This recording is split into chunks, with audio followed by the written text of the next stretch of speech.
buruk rupa dengan bau yang sangat tidak enak. Maka dia bertanya, "Man anta, siapa engkau?" Maka orang itu berkata, "Ana amaluka sayyi', aku adalah amal burukmu selama di dunia."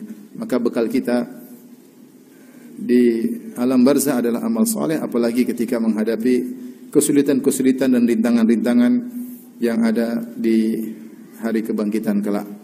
Maka saya ingin mengingatkan bahwasanya kita semua selain beramal soleh, ada perkara yang lebih penting, yaitu menjaga amal tersebut agar tidak gugur dan juga tidak berkurang nilainya.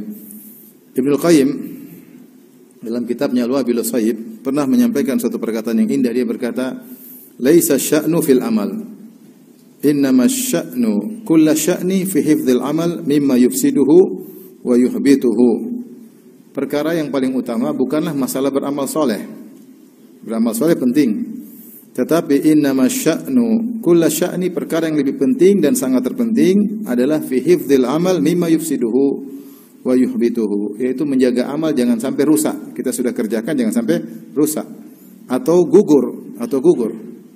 Kemudian beliau berkata, wa ma'rifatu ma yufsidul a'mal fi hali wuqu'iha, dan mengenali apa yang bisa merusak amal ketika amal sedang dikerjakan. Wa yubtilha wa yuhbituha ba'da wuqu'iha, apa saja pembatal amal ketika sedang mengerjakan amal tersebut.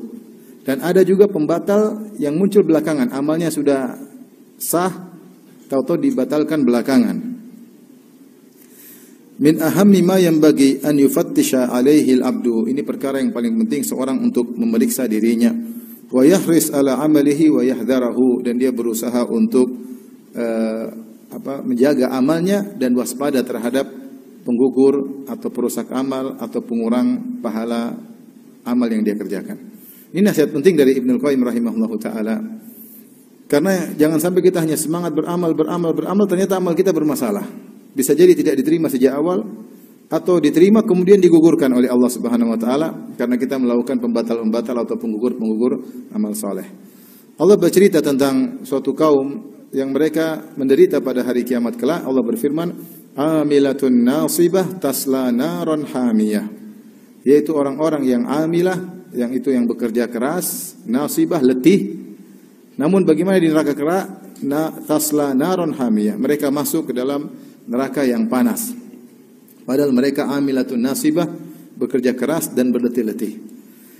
Al-Imam Ibnu Katsir rahimahullah taala menyebutkan dalam tafsirnya riwayat dari Umar bin Khattab radhiyallahu anhu ketika dia mendatangi tempat tinggal seorang rahib. Kemudian Umar memanggilnya, "Ya rahib, wahai rahib." Fa ashraf, kemudian rahib tersebut keluar. Kemudian Umar melihatnya.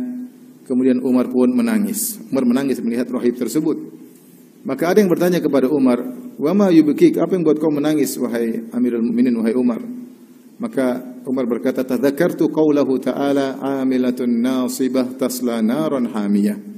Aku ingat firman Allah Subhanahu wa taala tentang orang-orang yang berletih-letih dan bercapek-capek di dunia beramal namun ternyata masuk neraka. Yaitu Umar menafsirkan di antara contohnya adalah orang-orang Nasara.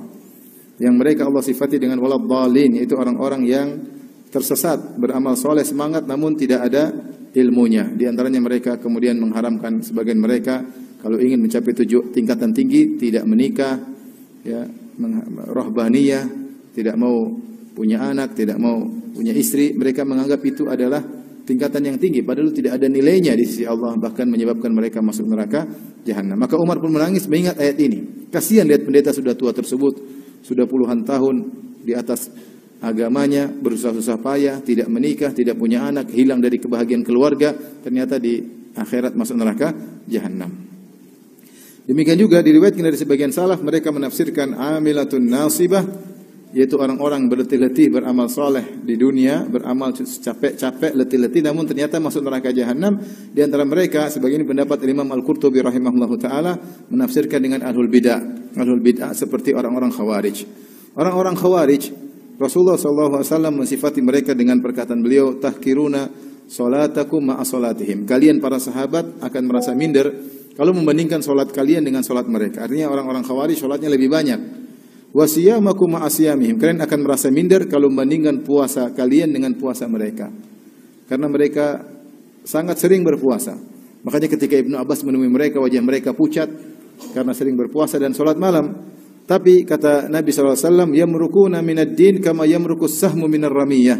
Sungguhnya mereka keluar dari agama seperti anak panah yang menembus buruannya, yaitu anak panah masuk kemudian keluar tanpa menyisakan daging sedikit pun. Itu benar-benar keluar lepas dari Islam. Sehingga para ulama khilaf apakah Khawarij kafir atau tidak. Yang benar mereka tidak kafir, tapi mereka melakukan bid'ah, di antaranya mudah mengkafirkan kaum muslimin.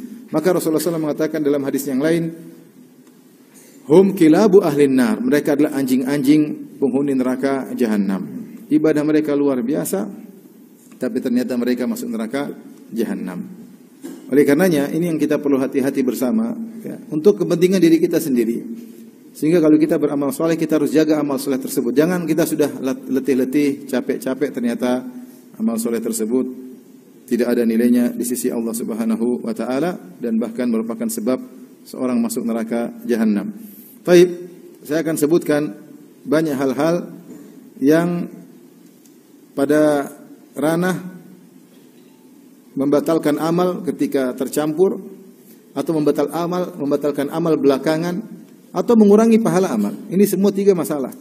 Membatalkan amal sejak awal, atau membatalkan amal soleh belakangan, atau mengurangi amal soleh, mengurangi pahala amal soleh. Setan tidak peduli.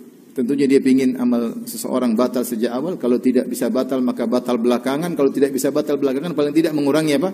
Pahala amalnya. Ada beberapa poin.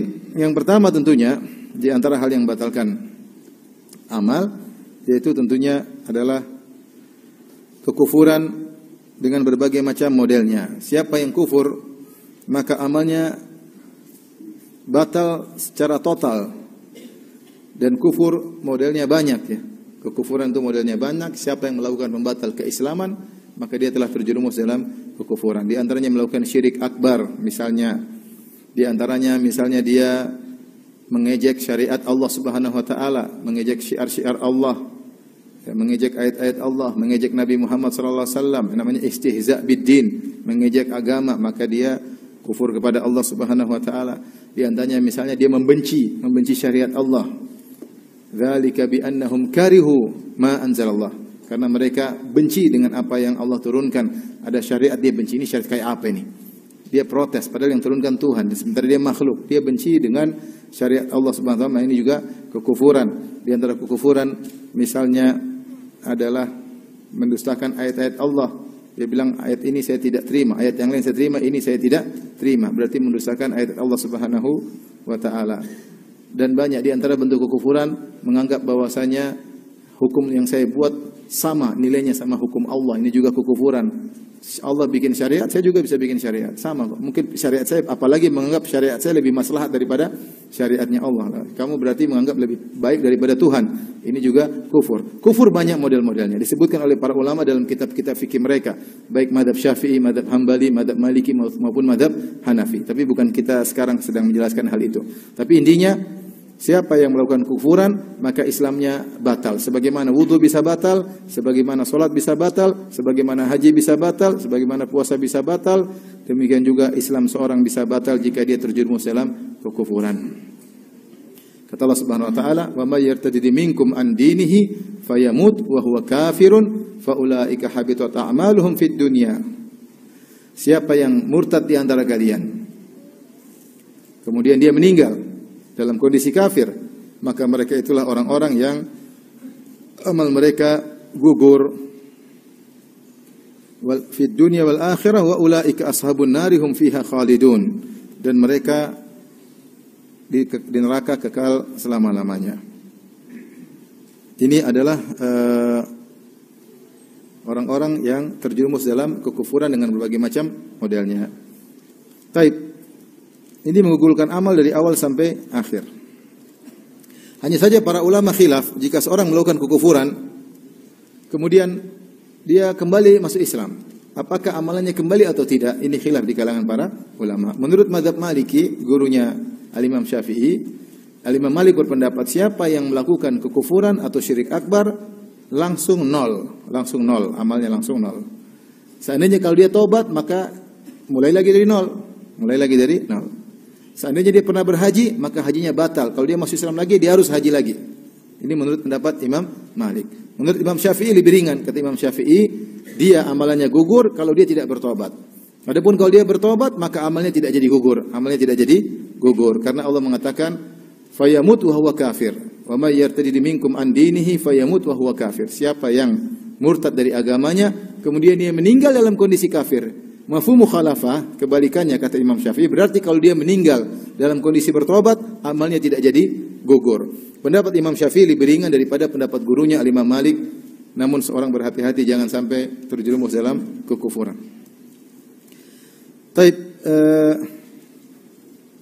Di antara amal yang membatalkan atau perbuatan yang menggugurkan amal ketika sedang beramal adalah riya dan sum'ah. Riya dan sum'ah.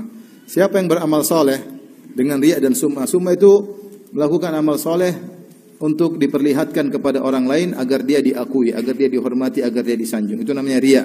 Dari ro'a, yura'i, riya'an, mura'at. Maka dia memperlihatkan amal solehnya kepada orang lain supaya dia disanjung dan supaya dia dipuji. Ketika dia melakukan demikian, maka amal solehnya tidak diterima oleh Allah Subhanahu wa taala. Adapun sum'ah, yaitu memperdengarkan, dia cerita. Dia cerita-cerita tentang amal solehnya agar dia dihormati, agar dia disanjung-sanjung, maka ketika itu amal solehnya gugur, tidak diterima oleh Allah Subhanahu wa taala. Dan seorang waspada di zaman sekarang karena orang banyak hobi memamerkan amal solehnya. Dengan ada sarana medsos, maka mereka memamerkan seluruh amal soleh mereka. Ikutilah kebiasaan para salaf menyembunyikan amal soleh. Kalau bisa seorang menyembunyikan amal soleh dia seluruhnya, bahkan amal soleh yang biasanya orang nampakkan hendaknya dia sembunyikan. Dia berbakti sama orang tua tidak usah cerita. Jangan cerita saya dulu bantu ibu saya dulu belikan ibu saya dulu berbakti sama bapak saya, enggak usah cerita. Seorang wanita berbakti kepada suami tidak usah pamer, saya kalau sama suami saya begini, enggak perlu, biarlah Allah yang tahu. Semua amal soleh disembunyikan. Dia berbuat baik sama tetangga, dia berbuat baik sama anaknya, dia sedekah, enggak usah cerita. Kalau dia cerita boleh dalam kondisi terpaksa karena memang ada maslahat, tapi tidak boleh cari pujian. Kapan dia mencari pujian, maka itulah riya atau sum'ah. Sebagaimana mengatakan intidharu sana'in nas huwa riya. Menanti-nantikan pujian manusia itulah riya. Kita habis amal soleh tunggu dipuji nih, lagi nunggu, belum dipuji, masih nunggu dipuji, sudah apa? Sudah riya. Pas dipuji, inilah yang saya pingin.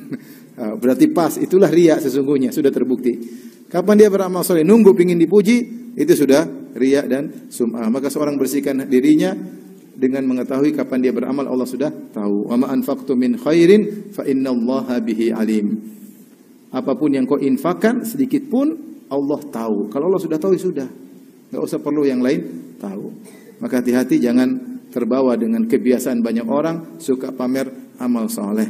Karena kita enggak tahu kapan kita publish, kita ikhlas atau kita riya. Tipis banget. Supaya hati-hati yang enggak usah dipublish, enggak usah diceritain. Baik. Di antara amal yang bisa membatalkan amal soleh setelah dilakukan amal soleh, yaitu membatalkan sedekah. Allah telah berfirman, wala tubtilu a'malakum. Janganlah kalian batalkan amalan-amalan kalian. Jaga amal tersebut, jangan dibatalkan. Di antaranya adalah sedekah yang ikhlas jadi batal gara-gara alman wal adha. Kata Allah Subhanahu wa taala, ya ayyuhalladzina amanu la tubtilu shadaqatikum bil manni wal adha. Wahai orang yang beriman, janganlah kalian batalkan sedekah kalian dengan alman dan al-adha. Apa itu alman, apa itu al-adha? Dua hal yang bisa membatalkan amal soleh. Padahal sedekahnya ikhlas. Beda kalau riya dari awal udah batal. Ini ikhlas dulu, terus belakangan baru muncul alman dan al-adha yang membatalkan. Padahal sudah ikhlas. Makanya Allah mengatakan, la tubtilu shadaqatikum bil manni wal adha kalladzi yunfiqu ria'an nas, ma lahu ria'an nas. Janganlah kalian batalkan amal sedekah kalian dengan alman dan al-adha sebagaimana orang yang riya. Kalau orang yang riya dari awal sudah batal. Ini kita cerita tentang orang yang ikhlas, kemudian belakangan dia melakukan alman dan al-adha. Apa itu alman? Alman adalah orang yang merasa punya jasa budi kepada orang yang dia bantu, sehingga dia merasa mentang-mentang terhadap orang yang dia bantu. Kata Ibnu Hajar rahimahullah ta'ala, alman asalnya adalah amalan hati, namun terkadang terungkapkan dengan lisannya. Jadi kalau kita bantu orang, jangan kita merasa kita hebat. Kita merasa dia rendah. Kita merasa dia punya hutang budi sama saya, sehingga ada timbul mentang-mentang. Justru kita ini bersedekah supaya hati kita bersih. Hati kita bersih karena tujuan sedekah adalah membersihkan hati. Kata Allah Subhanahu wa taala, "Khudz min amwalihim shadaqatan tutahhiruhum wa tuzakkihim biha."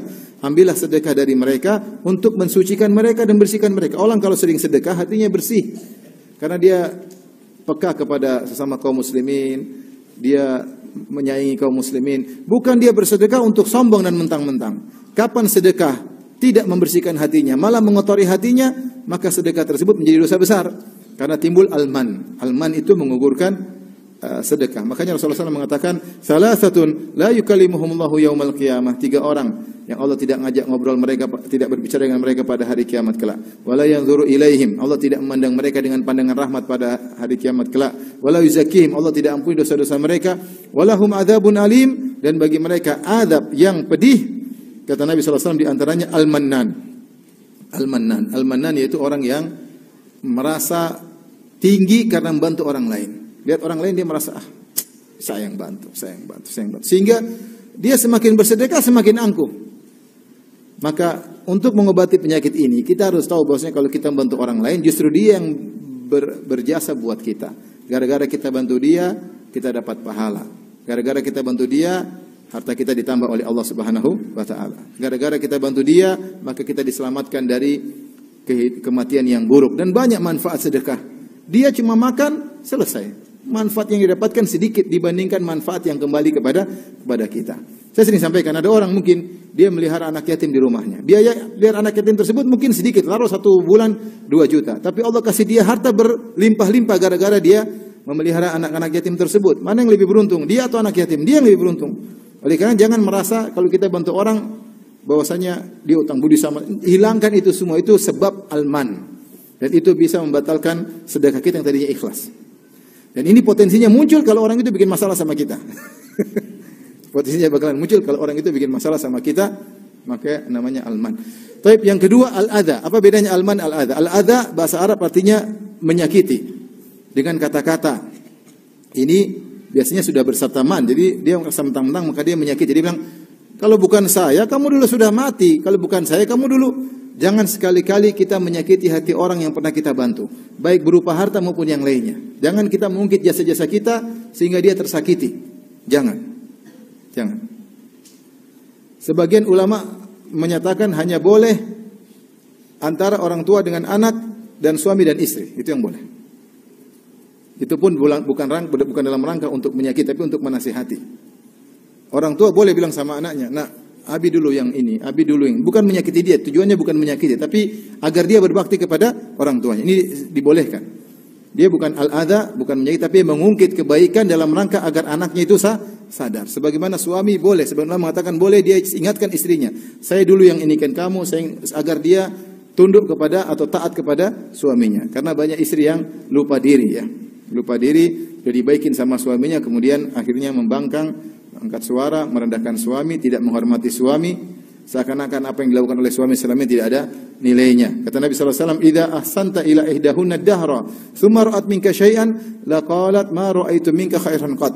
Jika salah seorang dari kalian berbuat kebaikan kepada istrinya setahun penuh, kemudian dia melakukan satu kesalahan, maka istrinya berkata, "Aku tidak pernah melihat kebaikan darimu meskipun sedikit sama sekali." Dia lupa. Oleh karena tidak mengapa seorang suami terkadang mengingatkan kebaikannya agar istrinya tidak lupa, bukan untuk menyenggati istrinya, bukan, tapi agar dia menjadi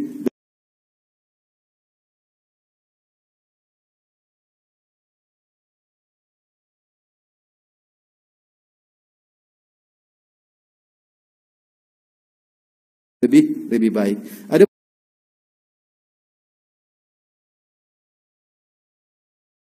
pun kalau seorang mengungkit kebaikannya untuk menyakiti orang tersebut, maka itu adha. Ini langsung membatalkan kebaikannya. Hati-hati. Kamu dulu miskin, yang ngerjain kamu siapa? Yang buat kamu diterima pekerjaannya siapa? Itu kurus krempeng kamu. Sekarang kamu gemuk, siapa yang bikin gemuk? Ini langsung kebaikan 20 tahun yang lalu hilang. Maka waspada. Yang penting bukan cuma bersedekah, tapi bagaimana menjaga kebaikan kita, jasa kita. agar tidak batal gara-gara al-man wal adha. Taib, di antara hal yang bisa membatalkan amal soleh seorang, artinya tidak diterima sejak awal, sama seperti riya, sama dengan kufur, tidak diterima sejak awal, adalah mendustakan takdir. Siapa yang mendustakan takdir, mengatakan Allah tidak mencatat sebelumnya, ini terjadi begitu saja tanpa ada catatan Allah sebelumnya, maka amalnya tidak diterima oleh Allah Subhanahu wa taala. Dalam satu hadis ketika dilaporkan, dalam hadis pertama dalam Sahih Muslim, ketika dilaporkan kepada Ibnu Umar radhiyallahu taala anhuma bahwasanya di Basrah ada seorang namanya Ma'bad al-Juhani yang dia terlalu berdalam-dalam tentang ilmu sehingga menggunakan logikanya sehingga dia berkesimpulan al-amru unuf, bahwasanya segala perkara itu baru saja terjadi tanpa direncanakan oleh Allah, tanpa dicatat oleh Allah sebelumnya. Terjadi begitu saja. Allah tidak ada rencana-rencana, tiba-tiba muncul. Maka Ibnu Umar berkata, "Idza laqita haula," jika kau bertemu dengan mereka, fa akhbirhum anna ibn Umar bari'um minhum, sampaikan bahwasanya Ibnu Umar, saya sahabat Ibnu Umar, berlepas diri dari mereka. Wa hum bara'u minni, dan mereka berlepas diri dariku. Dan sampaikan kepada mereka, "Lau anna ahadahum anfaqa mithla Uhudin dhahaban ma qabilallahu minhu hatta yu'mina bil qadar." Sampaikan kepada mereka, kalau salah seorang dari mereka berinfak dengan emas sebesar gunung Uhud, Allah tidak akan terima sampai dia beriman dengan takdir. Emas gunung Uhud itu panjangnya 7 sampai 8 kilo. Lebarnya 2 sampai 3 kilo. Tingginya 100 meter lebih. Kalau ditimbang berapa ton? Kalau antum punya emas sebesar gunung Uhud itu, antum infakkan, meskipun ikhlas, tidak akan diterima kalau antum mendustakan takdir. Karena di antara rukun iman adalah apa? Iman kepada takdir. Semua ini sudah tercatat di Lauhil Mahfuz. Tidak ada satu perbuatan, kejadian, peristiwa kecuali sudah tercatat di Lauhil Mahfuz. Kalau kita tidak beriman akan hal ini, maka amal kita apapun yang kita lakukan gugur, tidak akan diterima oleh Allah Subhanahu wa taala.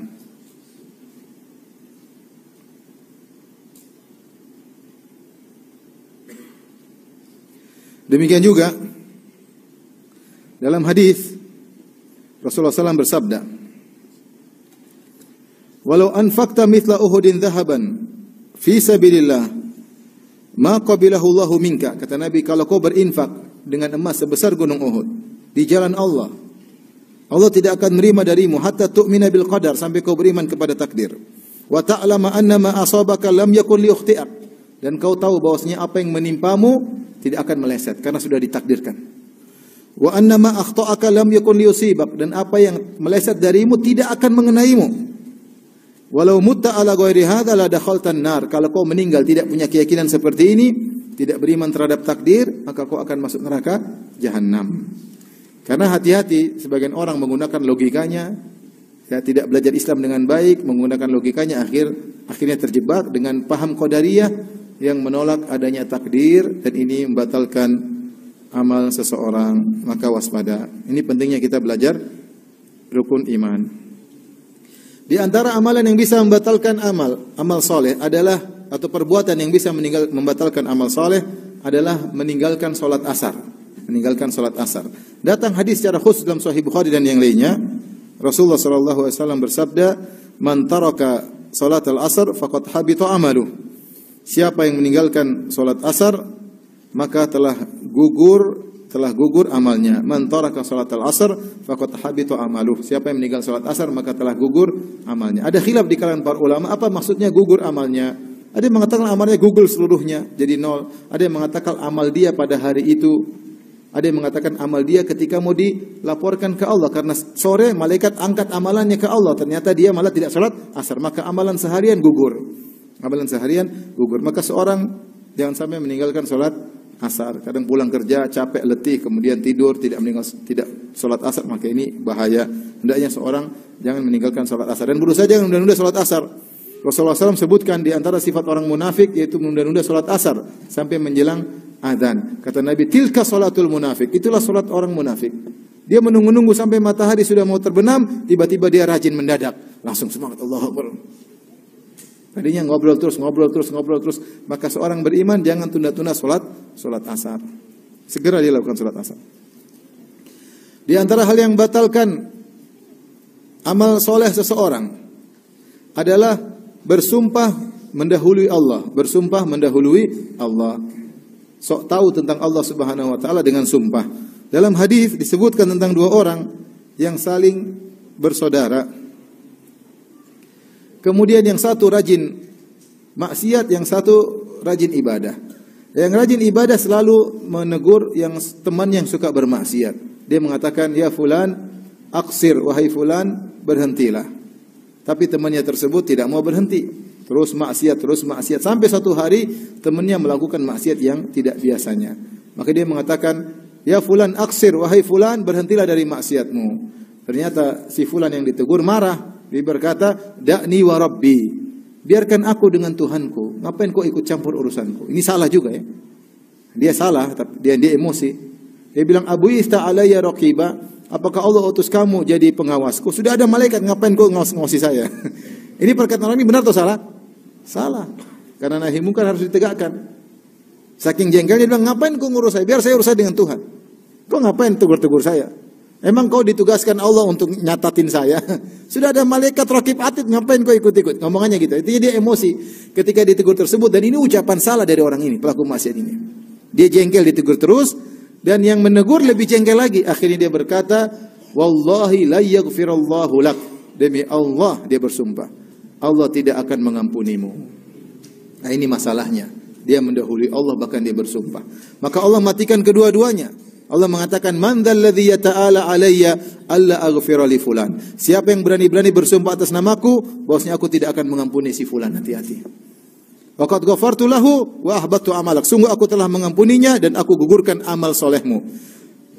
Maka akhirnya orang yang tukang maksiat tadi diampuni dosa-dosanya, Allah berkehendak ampuni dia. Yang orang yang sombong atau orang yang mendahului Allah, sok tahu tentang Allah bersumpah, maka amalnya gugur.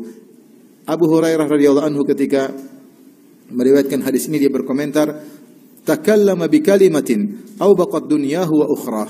Sungguh orang ini telah mengucapkan satu perkataan yang perkataan tersebut menghancurkan dunianya dan akhiratnya. Maka seorang jangan pernah mendahului Allah dalam banyak hal. Jangan bilang, "Ah, ini orang ini enggak mungkin diampuni." Enggak mungkin. Antum bayangkan kalau ada sekarang misalnya ada seorang sadis, dia masuk di masjid ini misalnya. Kemudian kita semua dibakar. Baik pendengar maupun ustadznya, dibakar hidup-hidup. Terus ada orang lihat, tidak akan diampuni. Mungkin pikiran kita begitu kan? Tapi ternyata kalau dia bertobat diampuni. Seperti kisah Ashabul Ukhdud. Allah sebutkan dalam surat Al-Buruj. Kata Allah, "Innal ladzina fatanul mu'minina wal mu'minati tsumma lam yatubu falahum adzabu jahannam wa lahum adzabul hariq." Sungguhnya orang-orang yang membakar kaum mukminin dan membakar kaum mukminan hidup-hidup, dibakar kaum mukminin, kaum mukminat, ribuan orang dibakar hidup-hidup sambil menikmati pembakaran tersebut, nonton, ketawa ketiwi, nikmati pembakaran tersebut. Kata Allah, "Tsumma lam yatubu," kemudian mereka tidak bertobat. Maka bagi mereka adab yang pedih, bagi mereka adab yang bakar. Ketika Allah berfirman, kemudian mereka tidak bertobat, mereka diadab. Berarti kalau mereka bertobat, diadab atau tidak? Tidak. Siapa yang lebih bejat dari Fir'aun? Fir'aun bejat atau tidak? Sangat bejat. Tetapi Allah masih beri dia kesempatan untuk bertobat. Buktinya Allah kirim Musa dan Harun, dua nabi bahkan. Dan Allah wasiatkan kepada Musa dan Harun, "Faqula lahu qawlan layyinan la'allahu yatadzakkaru aw yakhsha."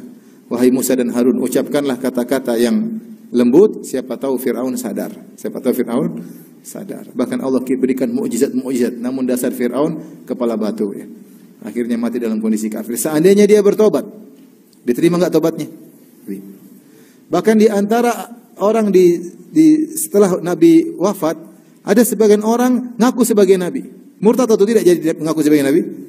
Murtad. Di antara mereka ada yang sadar masuk Islam lagi, kemudian berjihad di jalan Allah dan meninggal mati syahid. Ada. Oleh karena jangan kita karena lihat orang maksiat kita emosi, ya model kamu ini tidak bakalan diampuni oleh Allah. Enggak boleh. Enggak boleh. Maka tidak boleh kita mendahului Allah. Tidak boleh juga kita mengatakan, ini jangan mendahului Allah. Kita bilang, ini demi Allah ini pasti masuk surga. Enggak boleh. Enggak boleh. Ketika ada Ummul Ala memuji Utsman bin Maz'un. Utsman bin Maz'un seorang sahabat yang sangat zuhud, terkenal rajin ibadah. Ketika dia meninggal, maka Ummul Ala berkata, sungguh mulia engkau wahai Utsman, laqad akramakallah, sungguh Allah telah memuliakan engkau. Maka Nabi tegur, wa ma yudriki, dari mana kau tahu Allah memuliakan dia? Dari mana kau tahu? Inilah arjulahul khair, adapun saya berharap dia dapat kebaikan karena dia orang soleh. Tapi dari mana kau pastikan bahwasanya Allah telah memuliakan dia? Enggak ada yang tahu. Karena hal gaib, hal gaib. Kemudian Nabi mengatakan, adapun saya pun saya tidak tahu tentang bagaimana diriku. Maka kita tidak tahu, jangan pastikan hal yang gaib.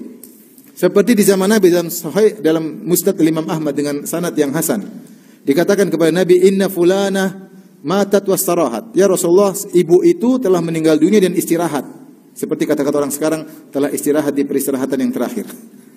Faghadiban Nabi sallallahu alaihi wasallam. Nabi pun marah. Nabi berkata, innama yastarihu man ghufira lahu. Sungguhnya yang istirahat kalau sudah mati itu yang diampuni oleh Allah Subhanahu wa taala. Dari mana kau tahu dia diampuni oleh Allah Subhanahu wa taala? Enggak ada yang tahu. Maka kita jangan pastikan seorang masuk surga kecuali yang sudah Allah sebutkan atau Nabi sebutkan. Kalau Abu Bakar di surga jelas, Nabi bilang Abu Bakar di surga, Umar di surga, Utsman di surga, Ali di surga, 10 sahabat Nabi bilang di surga. Kita boleh, Bilal di surga boleh. Tapi selain itu jangan kita pastikan. Kita mengatakan mudah-mudahan masuk apa? Surga. Tidak boleh juga kita bilang pasti masuk neraka kecuali yang telah dipastikan oleh Allah Subhanahu wa taala. Oleh karenanya jangan mendahului hal-hal yang gaib. Makanya di antara hal yang konyol, sebagian dai mengatakan kita pasti masuk surga. Saya pernah dengar orang ceramah seperti itu. Kelompok kita ini pasti masuk surga. Masya Allah. Bahkan ada yang parah lagi. Kalau ada kelompok lain masuk surga gara-gara kita. Ada lagi, si wali fulan bisa matikan neraka jahanam. Allahu Akbar. Main-main dengan gampang-gampang. Nanti di akhirat bisa matikan neraka jahanam, ya Allah. Nabi aja berdoa, Rabbana atina fid dunya hasanah wa fil akhirati hasanah wa qina adzabannar. Di antara doa yang paling sering dibaca Nabi, wa qina adzabannar, jauhkanlah kami dari azab neraka jahanam. Ini dibilang wali fulan, habib fulan bisa matiin neraka jahanam. Enggak boleh berlebih-lebihan. Baik. Di antara hal yang bisa menggugurkan amal soleh adalah menentang Rasulullah SAW, baik perkataan maupun perbuatan. Allah berfirman di awal surat Al-Hujurat, ya ayyuhalladzina amanu la tarfa'u aswatakum fawqa sautin nabi. Ya ayyuhalladzina amanu la tuqaddimu baina yadayillahi wa rasulihi wattaqullaha innallaha samii'un 'aliim. Ya ayyuhalladzina amanu la tarfa'u aswatakum fawqa sautin nabi wa la tajharu lahu bil qawli kajahri ba'dikum li ba'din an tahbata a'malukum wa antum la tash'urun. Wahai orang yang beriman, janganlah kalian mendahului Allah dan Rasulnya. Ya, sungguhnya Allah Maha mendengar dan Maha mengetahui. Wahai orang beriman, janganlah kalian mengangkat suara kalian di atas suara Nabi. Dan jangan kalian besarkan suara kalian sebagaimana kalian kalau berbicara besar di antara kalian. Antahbata a'malukum, bisa jadi amal kalian gugur, wa antum la tash'urun, sementara kalian tidak sadar. Maka di antara yang bisa menggugurkan amal ketika Nabi masih hidup, tidak sopan di hadapan Nabi. Bicara keras-keras seperti ngomong dengan teman sendiri. Setelah turun ayat ini, Umar kalau bicara dengan Nabi bisik-bisik, takut. Takut. Sampai ada seorang namanya Sabit bin Qais tidak mau keluar rumah. Kenapa? Dia jauh hari saut, suaranya keras. Dia tidak mau keluar rumah. Mana Sabit kok tidak ke masjid? Kata dia, saya penghuni neraka. Kenapa? Suara saya keras. Nabi bilang tidak, dia penghuni surga. Ya, dia penghuni surga. Artinya sahabat benar-benar takut ketika turun ayat ini, jangan sampai mengangkat suara di hadapan Nabi sallallahu alaihi wasallam. Dan sebelumnya Allah berkata, la tuqaddimu, jangan kalian mendahului Allah dan Rasulnya. Kata para ulama maksudnya, kamu kalau melakukan apa-apa, lihat dulu dalilnya. Jangan kamu sok membuat hukum. Apa kata Allah, apa kata Rasul, tinggal ikuti. Ada lagi yang berkata, maksud ayat tersebut, kalau sudah ada hukum Allah, ada hukum Rasulullah, jangan kau punya ide. Contoh misalnya kita tahu syariat wanita berjilbab, kemudian kita punya ide, kenapa sih wanita? Coba kalau tidak berjilbab kan lebih nyaman. Ini namanya ide, kasih ide sama Allah. Ini nggak boleh. Syariat Allah sempurna atau tidak? Sempurna. Al-yawma akmaltu lakum dinakum. Maka jangan kasih ide tentang syariat Allah. Ya. La mu'aqqiba li hukmi, tidak ada yang bisa protes terhadap hukum Allah Subhanahu wa taala. Dia tuh Tuhan, kamu tuh manusia, kekuranganmu banyak. Kamu ngurus istri aja nggak bisa, mengurus hukum-hukum. Ngurus anak aja nggak bisa, mengurus hukum-hukum. Allah Subhanahu wa taala ngurusi alam semesta, ngurusi matahari, ngurusi rembulan, ngurusi bintang-bintang, mengurusi laut, mengurusi semua alam semesta, hewan-hewan diurusi oleh Allah. Allah bikin aturan yang begitu kokoh, terus Allah turunkan hukum buat kamu supaya kamu baik, kamu bilang saya tidak terima. Hukum saya lebih baik daripada hukum kamu ya Allah. Ini orang tidak tahu diri. Kamu Tuhan atau hamba?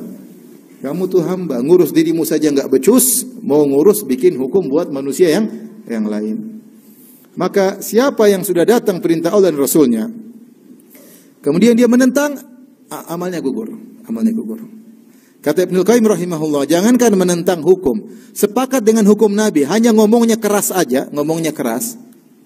La tarfa aswatakum fawqa sautin nabi wa la tajharu lahu bil qawli ka jahri ba'dikum li ba'din an tahbata a'malukum wa antum la tash'urun. Jangan kalian angkat suara kalian, jangan kalian berbicara keras dengan Nabi seperti kalian bicara di antara kalian, bisa jadi amal kalian gugur dan kalian tidak sadar. Ini zaman sekarang banyak orang Allah berfirman demikian, nah bukan enggak benar, enggak cocok, seperti orang liberal.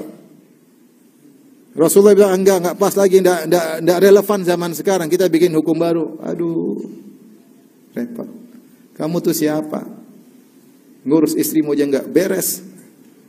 Ya, terus mengurus manusia di alam semesta dengan bikin hukum dari kamu. Oleh karenanya kalau hukum semua dari manusia, pasti nanti ada yang protes, ada yang diuntungkan, ada yang tidak diuntungkan, dan demikian. Expire, kemudian ini dan seterusnya. Kalau mau hukum yang benar adalah hukum Allah Subhanahu wa taala. Intinya di antara hal yang menggugurkan amal seorang ketika dia tahu ini hukum Allah dan Rasulnya, kemudian dia menentang. Maka hati-hati kalau kita sudah jelas hukum Allah, hukum Rasul, maka jangan dibilang lagi, kata Ustadz, kata Kiai, kata Habib, tidak ada. Kalau ini sudah hukumnya jelas, terima. Benar-benar dari Allah dan Rasulnya, maka terima. Kalau kata-kata terus nggak akan berhentinya.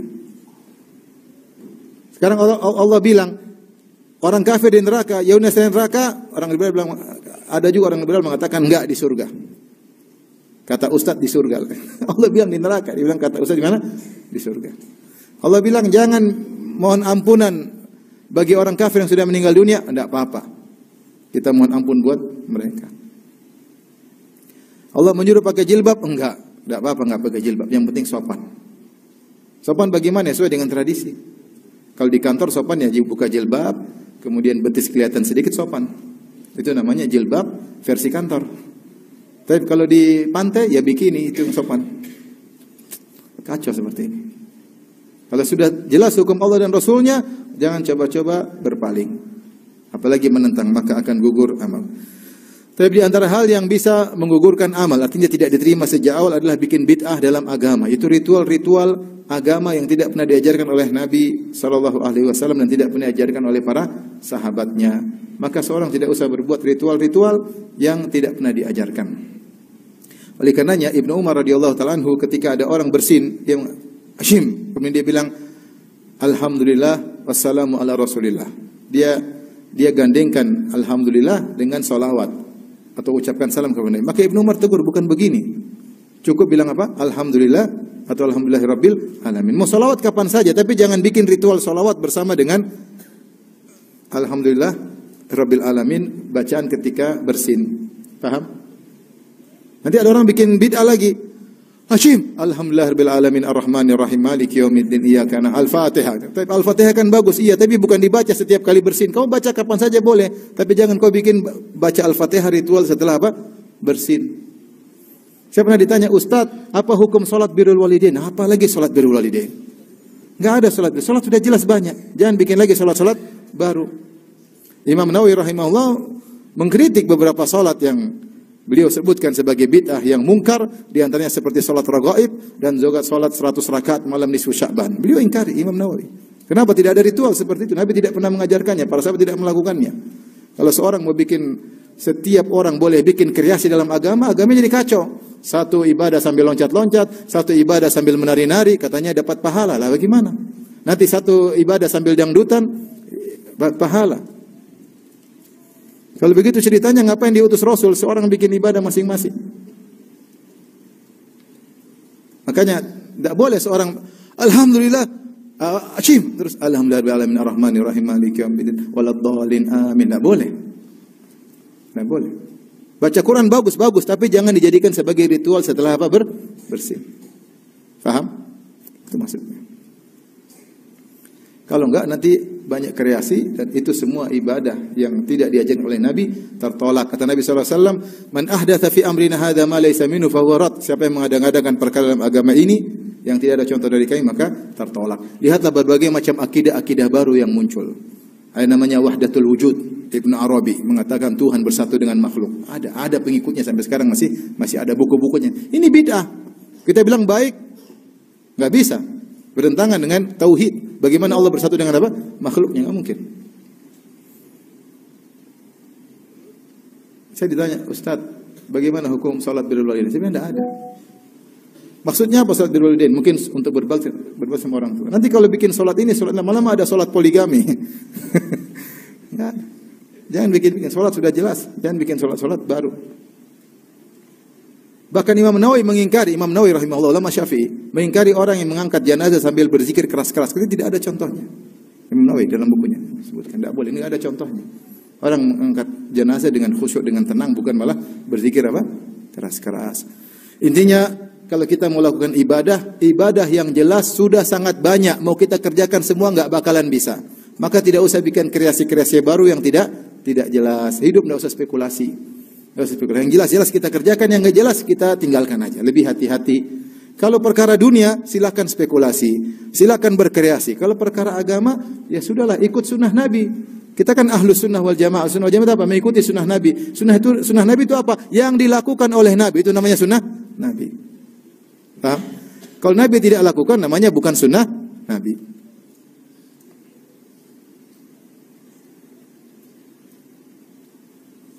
Sekarang sedih kita lihat orang solawat sambil joget-joget, solawat sambil dangdutan.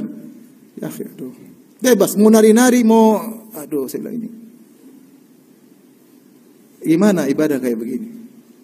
Campur laki-laki perempuan, kemudian solawat joget-joget. Aduh, saya bilang ini gimana? Enggak ada yang mengingkari kah? Dibiarkan begitu saja. Jangan, nanti rusak agama ini kalau semua orang boleh bikin ibadah sendiri. Di antara hal yang bisa menggugurkan amalan adalah bermaksiat diam-diam. Kalau di depan orang soleh, temannya malaikat. Kalau sendirian, temannya iblis. Dalam hadis kata Rasulullah SAW, la'alamannak aqwaman min ummati ya'tuna yawmal qiyamati bihasanatin amthali jibali tihamah, fayaja'alahu Allahu azza wa jalla haba'an manthura. Sungguh aku mengetahui ada sekelompok orang yang mereka pada hari kiamat kelak membawa amalan yang banyak, pahala sebesar gunung-gunung Tihamah. Kemudian Allah jadikan pahala tersebut menjadi haba'an manthura, debu yang berterbangan tidak ada nilainya. Maka sahabat bertanya, siapa mereka itu? Rasulullah berkata, walakinnahum aqwamun idza khalau bi maharimillah intahakuha. Mereka adalah suatu kaum jika mereka sedang bersendirian maka mereka melanggar larangan Allah Subhanahu wa taala. Kalau lagi sendirian mereka bermaksiat. Hadis ini menjadi muskil di kalangan para ulama. Karena kita tahu namanya kaum muslimin siapa sih yang tidak bermaksiat ketika sendirian? Maka mereka mengatakan hadis ini maksudnya orang munafik. Maksudnya orang-orang apa? Munafik. Orang-orang mukmin namanya maksiat dia pasti sembunyi-sembunyi enggak? Kalau dia sembunyi-sembunyi kemudian dia termasuk dalam hadis ini, kata mereka enggak. Orang mukmin yang terkadang bermaksiat diam-diam maka hendaknya dia bertobat kepada Allah. Tapi kalau setiap dia sendirian selalu bermaksiat, dikhawatirkan dia seperti orang-orang munafik yang dimaksud. Paham? Maka seorang kalau bersendirian bermaksiat segera dia bertobat kepada Allah. Jangan dia continue terus tidak berhenti. Ketika dia tidak pernah berhenti, setiap sendirian bermaksiat, setiap tidak ada yang lihat bermaksiat, maka akhirnya dia seperti orang-orang munafik. Dikhawatirkan amal-amal dia akan gugur pada hari kiamat kelak gara-gara dia ketika bersendirian pasti bermaksiat. Setiap sendirian pasti bermaksiat. Maka Rasulullah bersabda, ittaqillah haitsuma kunt, bertakwalah dimanapun kau berada. Ketika kau di rumah bertakwa, ketika kau di luar rumah bertakwa, ketika di Indonesia bertakwa, di luar negeri bertakwa, bersama istri bertakwa, lagi tidak bersama istri bertakwa, di rumah bertakwa, di hotel juga bertakwa. Ya. Karena gangguan di rumah mungkin kurang, kalau di hotel banyak gangguan. Saya ingat cerita seorang syekh. Dia ketika ke suatu negara, kemudian dia masuk di hotel. Tiba-tiba ada orang ketuk pintu. Ketika dia buka, ternyata perempuan sangat cantik jelita. Lonte. Apa bahasa kerennya? PSK ya, apa? Apa PSK singkatannya? Perempuan apa? Apa? Penjajah, penjual seks komersial. Bahasa kerennya lonte. Maka lonte ini dia kemudian menawarkan dirinya, maka syekh tersebut akhirnya takut, maka dia pun kunci pintu. Kemudian diketuk-ketuk terus, maka dia sujud langsung kepada Allah. Dia berdoa kepada Allah agar menguatkan hatinya. Ini orang kadang syahwat bergejolak dengan satu pandangan. Apalagi tinggal nggak ada orang, istri di rumah, istri di Saudi semua, nggak ada yang tahu. Kalau dia mau maksiat sudah nggak ada yang tahu. Maka dia sujud minta kepada Allah, minta kepada Allah, minta kepada Allah. Nanti jam berapa lagi ada yang ketuk lagi. Siapa tahu jam 12 goyang. Dia sujud terus sampai akhirnya sampai pagi nggak ada lagi yang ketuk-ketuk. Mungkin lantainya udah tidur. Akhirnya dia selamat. Ketika dia pulang turun di Jeddah, begitu turun dari pesawat tiba-tiba ada telepon. Abu Fulan, iya, saya Abu Fulan. Kenapa? Anak saya, putri saya sudah waktunya menikah, saya ingin tawarkan untuk kamu. Masya Allah. Gara-gara meninggalkan lonte dapat istri berikutnya. Oleh karenanya, di antara cerita juga saya dengar ketika ada sekelompok orang pergi ke suatu negara kafir, kemudian ternyata mereka bermaksiat di negara kafir tersebut. Negara Islam mungkin mereka takut. Begitu di luar sana dia bermaksiat. Kemudian dia didatangi oleh wanita, teman-temannya dia tidak mau, teman-temannya sudah pada zina, dia menyendiri. Ketika dia menyendiri didatangi oleh seorang perempuan khusus untuk dia. Maka dia bilang, jangan, saya ini kena AIDS. Jangan berhubungan dengan saya ini kena AIDS. Dia bohong, supaya dia tidak digauli, supaya dia tidak berhubungan. Dia bilang, saya ini kena AIDS, jauh-jauh. Kata perempuan tersebut, tenang, saya juga kena AIDS, tidak apa-apa. Itu teman-teman juga semua kena AIDS. Allahu Akbar, ngeri. Jadi intinya, kita ini kadang kalau di depan banyak orang, seperti teman malaikat. Kalau sendirian, kayak temannya siapa? Iblis. Kan seorang bertakwa kepada Allah. Kalau namanya manusia terjerumus dalam kesendiriannya itu wajar, namanya orang beriman, tapi dia segera bertobat. Tapi kalau terus-terusan ini yang jadi masalah. Maka jadi seperti orang-orang munafik yang mereka setiap tidak ada yang melihat mereka bermaksiat kepada Allah Subhanahu wa taala.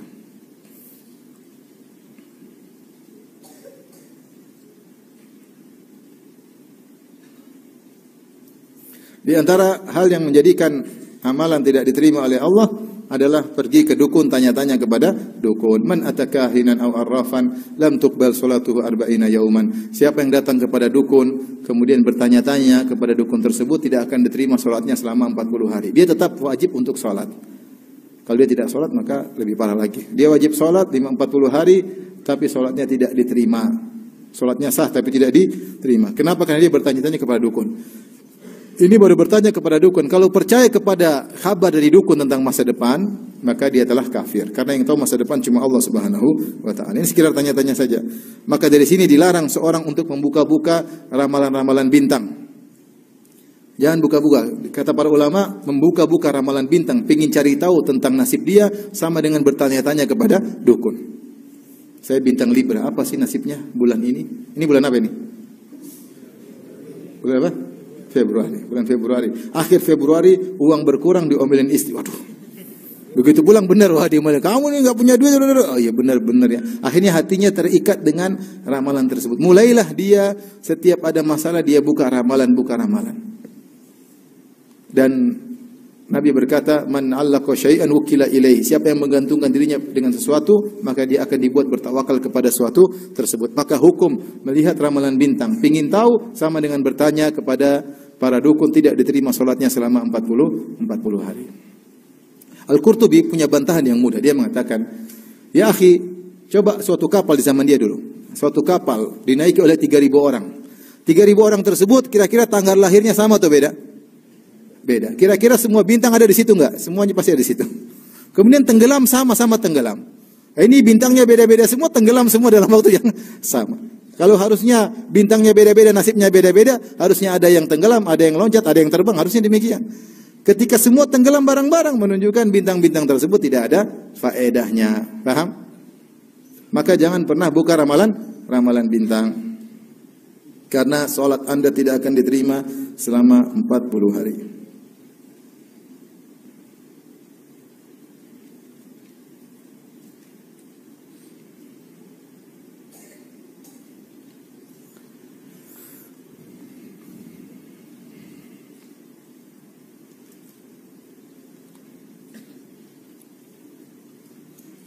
Di antara yang menjadikan amal tidak diterima seperti amal puasa adalah berkata dusta. Kata Nabi SAW, "Man lam yada' qaula zur wal jahla wal amala bihi, fa laysa lillahi hajatun fi ayyada' ta'ama wa syarabahu." Siapa yang tidak meninggalkan perkataan dusta dan mengamalkan konsekuensi dusta tersebut, maka Allah tidak butuh dengan lapar dan dahaganya. Artinya dia berpuasa, puasanya sah namun tidak diterima oleh Allah Subhanahu wa taala. Saya sering sampaikan, saya pernah mengisi salah satu stasiun TV terkenal, bukan di TV-nya tapi di pegawai-pegawainya. Tentang hal ini, saya sampaikan hadis ini. Kemudian mereka bertanya, "Ustadz, kami dipaksa oleh direksi untuk bikin berita palsu, terutama musim politik. Apakah puasa direksi tidak diterima?" Enak aja, kalian juga enak. Saya bilang semuanya enak aja melemparkan kesalahan kepada direksi. Kalian juga ikut-ikutan dusta. Hati-hati. Hanya karena duniawi, kemudian kita mengorbankan apa? Pahala akhirat kita. Di antara yang mengurangi pahala adalah menyimpan anjing yang bukan anjing yang diizinkan oleh syariat. Kata Nabi SAW, "Man amsaka kalban yang kusumin amalihi kula yaumin qirat." Wa fi riwayatin qiratan. Siapa yang menyimpan anjing, memelihara anjing, maka setiap hari amalannya akan berkurang 1 qirat. 1 qirat seperti gunung. Ada yang dalam riwayatnya 2 qirat, seperti 2 gunung Uhud. Illa kalba harthin aw kalbi masyiyah. Kecuali anjing yang diizinkan. Anjing diizinkan seperti anjing untuk berburu, kalbu saidin. Di antaranya anjing masyiyah, anjing yang menjaga hewan ternak. Di antaranya kalbu harthin, anjing yang ditugaskan untuk menjaga kebun. Itu tidak jadi masalah. Itu diizinkan. Sebagian ulama mengkiaskan seperti anjing yang digunakan untuk menangkap orang yang punya narkoba dan semisalnya. Adapun anjing yang tidak terkait dengan hal-hal ini disimpan di rumah, maka ini akan mengurangi pahala seorang setiap hari 1 gunung Uhud. Dia saja amal solehnya belum tentu sampai 1 gunung Uhud. Gimana berkurang? Sayang. Ini kebiasaan orang-orang bule. Jangan diikuti. Jangan diikuti. Apalagi anjingnya mendolimi orang. Betapa sering kita lewat rumah orang anjingnya gonggong. Kita dilihat seperti wajah pencuri. Bukan, orang takut.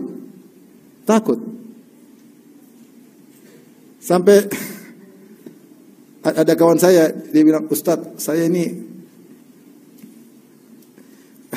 Dia gemuk sekali. Dia bilang, "Saya kalau nimbang Ustadz, timbangannya bukan begini, langsung balik ke kiri." Saking beratnya. Saya kalau main di laut Ustadz, kemudian saya dengan teman-teman datang, anjing-anjing itu ngeser ke saya terus. Karena saking gemuknya dia. Tapi mengganggu, sudah kurang pahala, menzalimi orang. Orang digonggong takut atau tidak? Takut ya. Makanya tidak boleh. Kalbul akur, anjing yang mengganggu orang lain itu boleh dibunuh. Ya, mengganggu orang lain. Kalau anjing tidak mengganggu tidak jadi masalah. Anjing-anjing liar tidak mengganggu. Tapi ada anjing yang jahat selalu mengganggu, menggigit. Sampai kasus kemarin di Jakarta Timur, pembantunya dimakan sama anjing. Anjing kan melihara anjing butuh biaya. Dagingnya harus ini, anjingnya gede. Ketika tidak ada makanan, pembantunya dimakan. Kemarin di sebelah Ciras apa tuh? Situlah daerah Jakarta Timur. Subhanallah. Maka orang mukmin jangan ikut-ikutan kebiasaan orang kafir. Terkadang biaya kasih makan 10 anak lebih ringan daripada biaya kasih makan 1 ekor apa? Anjing. Apalagi anjing besar makannya khusus, belum ininya, belum anunya, belum ininya. Buang-buang uang, pahala berkurang tiap hari, kadang mendolimi orang lain. Cari pahala sana, kasih orang anak yatim, orang miskin banyak, kirim ke Palestina kemana. Maka ini mengurangi pahala setiap hari seperti 1 gunung Uhud. Sementara pahala dia sendiri amal solehnya belum tentu sebesar itu.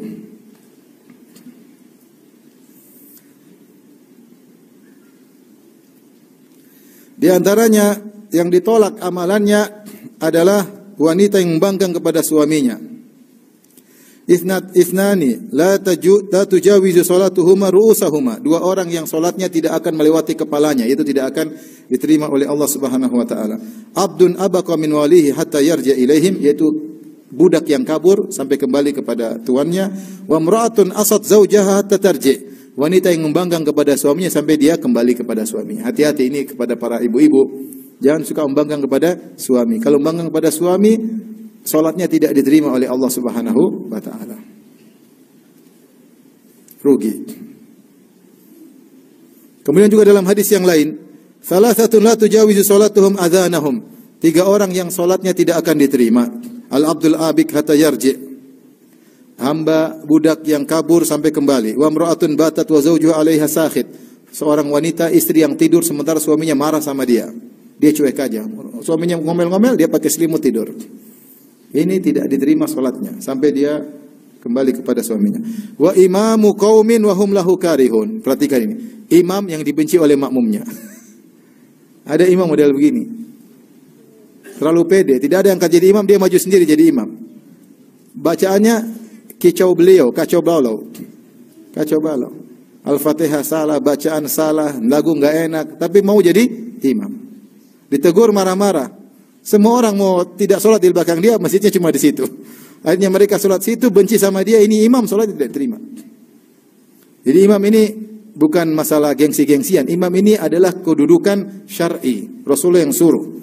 Harus ada syarat-syarat untuk menjadi imam. Kata Rasulullah SAW, ya ummukuma, ya akra'ukum, ya ummul qaum akra'uhum di kitabillah. Yang menjadi imam yang paling mahir dalam Al-Quran, yaitu yang paling berilmu, yang ngerti. Para sahabat dulu keilmuan mereka dalam Al-Quran sama, itu paling berilmu. Itu yang boleh jadi imam, bukan gengsi-gengsian, jangan. Mereka jadi imam. Kalau terjadi imam, tidak ada yang suka. Ditegur nggak mau, tetap ngeyel pengen jadi imam. Karena orang jadi imam gengsi, imam masjid, imam besar di masjid kecil. Akhirnya sholatnya tidak diterima, kasihan. Maka kita bukan masalah. Makanya di antara larangan para ulama, kalau jadi imam jangan tawadhu-tawadhuan. Kamulah jangan. Padahal dia tahu dia lebih alim dari kamu yang maju. Ini bukan masalah tawadhu. Rasul yang suruh, yang paling alim menjadi apa? Imam. Jangan bilang, enggak kamu aja. Padahal dia tahu orang ini enggak tahu, enggak bisa jadi imam. Kamu aja. Tawadhu yang keliru, paham? Ini karena terkait dengan sholat jamaah seluruhnya. Jadi cari imam yang baik.